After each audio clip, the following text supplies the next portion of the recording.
Magandang araw. Ako po si Mark Lester Lirag at ito po ang aking daily devotions ngayong May 2. Do not waste your life, Nadab, na tinalakay po ni Pastor Russell Ocampo sa 365 Daily Devotions.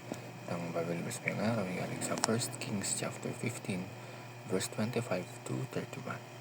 Sabi po ay, Nadab, king of Israel.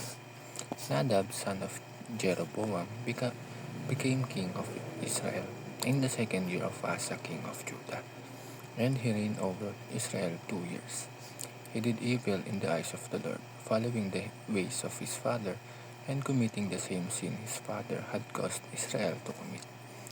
Baasha, son of Ahijah, from the tribe of Issachar, plotted against him, and he struck him down to Gibeton, a Philistine town, while Nadab and all Israel were besieging it. Baasha killed Nadab in the third year of Asa, king of Judah, and succeeded him as king. As soon as he began to reign, he killed Jeroboam's whole family. He did not leave Jeroboam anyone that breathed, but destroyed them all, according to the word of the Lord given to his servant Ahijah the Shilonite. This happened because of the sins Jeroboam had committed and had caused Israel to commit, and because he aroused the anger of the Lord, the God of Israel. As for the events of Nadab's reign, all he did are they not written in the book of the Annals of the Kings of Israel. Sa verse na ito, makikita natin si Nadab, ang anak ni Jeroboam, sa halip na matuto sa pagkakamali ng kanyang ama, inulit lang niya ang parehong kasalanan. At ang naging resulta ay maikli at sayang na buhay. Ang first teaching is, repeating past sins is a waste of life. May pagkakataong sinadab na gumawa ng tama. Nakita na niya ang naging consequence ng kasalanan ng kanyang ama. Pero instead na matuto, pinili niyang ulitin ito. Ganito rin tayo minsan. Alam na natin na ang mali. Nararanasan natin ng consequence pero inuulit pa rin natin. At kapag ganito ang nangyayari, parang sinasayang natin ang pagkakataon na magbago. God give us chances, pero nasa atin kung gagamitin natin iyon.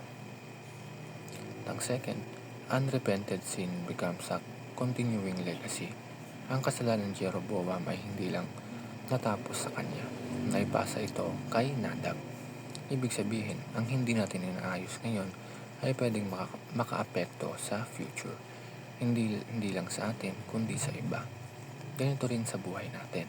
Ang habits, decisions at attitudes natin ngayon ay may epekto sa mga taong nakapaligid sa atin.